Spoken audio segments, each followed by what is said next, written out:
अब मैं श्री भूपेंद्र सिंह हुड्डा नेता प्रतिपक्ष से अनुरोध करता हूं कि अपना अविश्वास का प्रस्ताव पढ़ें।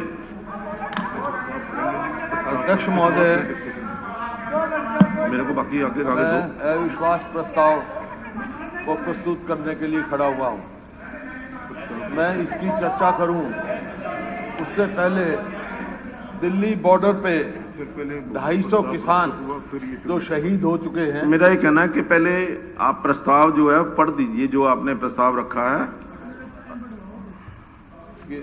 अध्यक्ष महोदय, मैं प्रस्ताव करता हूं कि हम श्री मनोहर लाल मुख्यमंत्री के नेतृत्व वाले हरियाणा मंत्रिमंडल में अपना अविश्वास व्यक्त करते हैं। हाँ, अब प्रस्ताव प्रस्तुत हुआ कि हम श्री मनोहर लाल मुख्यमंत्री के नेतृत्व वाले हरियाणा मंत्रिमंडल में अपना अविश्वास व्यक्त करते हैं। अब आप अविश्वास प्रस्ताव पर बोलना शुरू करें। अध्यक्ष महोदय, अविश्वास प्रस्ताव पे पहले मैं बोलना शुरू करूं उससे पहले दिल्ली के बॉर्डर पे मिनट बता दो। 250 से ज्यादा किसान शहीद हो गए। वो कौन है किसान? उनके भाई, उनके बाप हमारी सीमाओं पर रक्षा करते हुए शहीद हुए और वो वहां पर शहीद हुए। उनके लिए मैं श्रद्धांजलि अर्पित करता हूं।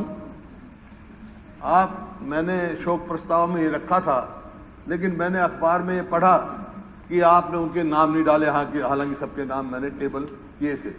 एक तो मेरा आपसे आग्रह है उन शहीदों का नाम इंक्लूड किया जाए उसमें सबको। और संवेदनहीनता का तो आपके सामने है। यहाँ इनके मंत्रियों के ऐसे बयान आए हैं, कोई कह रहा है ये तो कुदरती मर गए, कोई कह रहा है पाकिस्तानी है, कोई कह रहा है चीनी है, कोई कह रहा है पाकिस्तानी है, और कोई कह रहा है खालिस्तानी है, कोई कह रहा है आतंकवाद है। और मुख्यमंत्री जी ने कहा कि केवल वो तो पंजाब के हैं। तो एक बात मैं पूछता हूं कि केवल पंजाब के हैं? कल महिला दिवस की बात हुई। महिला दिवस में बात हुई, मुख्यमंत्री जी ने कहा अरे वो महिलाएं नहीं है क्या जिनकी, जो हमारी बहन बेटियां वहां बैठी हैं, जिनके शौचालय भी, बिजली के कनेक्शन भी काट दिए गए? उससे ज्यादा क्या शर्म की बात है? इस किस्म के बयान आए हैं। मान्यवर, ये जो सरकार है ये बहुमत की सरकार नहीं। 2019 में बहुमत नहीं मिला था भारतीय जनता पार्टी को, लेकिन एक और पार्टी जो है उसकी बैसाखियों पे सरकार बनी। कौन सी पार्टी बनी? जो क्या कह के आए, क्या वायदे किए, क्या मैनिफेस्टो उन्होंने किए, ये आपके सामने है। मैं उसकी चर्चा करूंगा। वो पार्टी जो इनको जमुना पार करने की बात कह रही थी, आज यार बन रही है। 175 पार करने की बात कह रही थी, एक जमुना पार करने की बात कह रही थी। आज दोनों कुर्सी के लालच में सहयोगी बने हैं आपके सामने। मैं उप मुख्यमंत्री जी कल बोल रहे थे, दुष्यंत जी, तो उन्होंने एक बात कही, मैं बड़ा हैरान हुआ इनकी बात से। इन्होंने कहा कि चौधरी देवीलाल कहते थे किसानों को समझाया नहीं जा सकता, बकाया जा सकता है। वो मेरे बुजुर्ग थे। बेशक हम राजनीतिक विरोधी रहे हैं, कभी हमने ऐसी बात नहीं कही।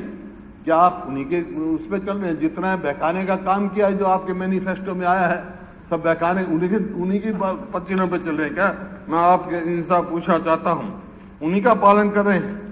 ये सरकार लोगों का विश्वास खो चुकी है, पूर्ण रूप से खो चुकी है।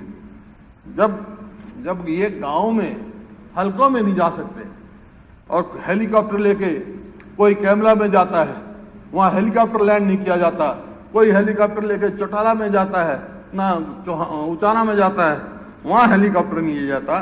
तो आज का हरियाणा की सरकार की क्या स्थिति है? इतिहास आपने पढ़ा होगा।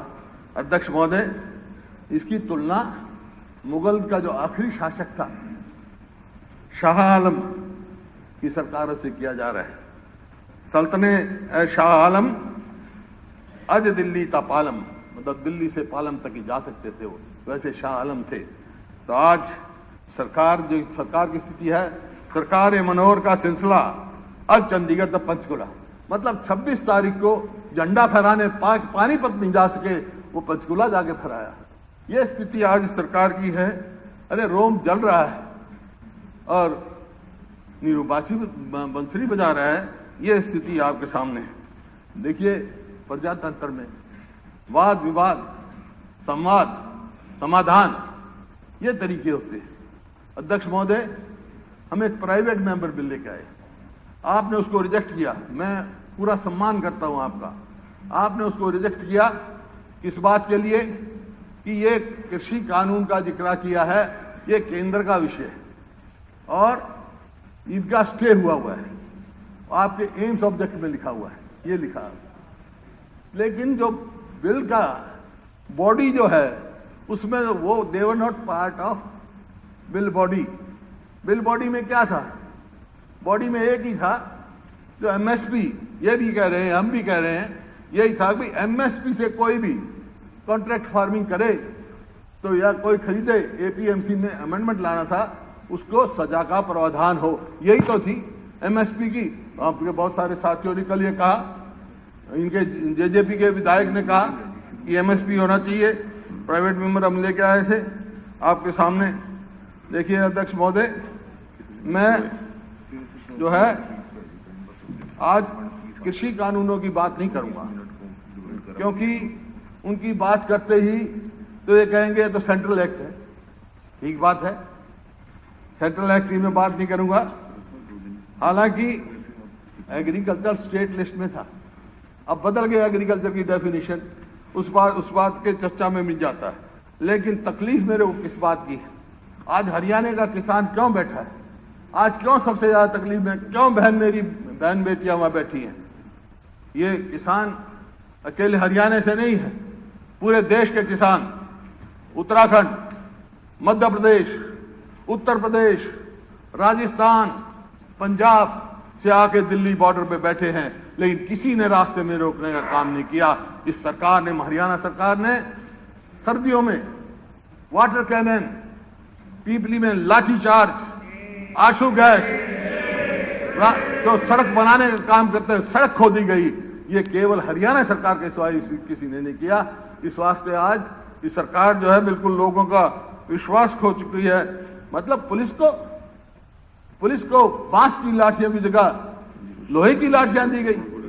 इनको ये समझना चाहिए किसान का सर फालूद का बना हुआ है, लोहे की लाठियों से नहीं फूट सकता है इस किसान का सर। ये बात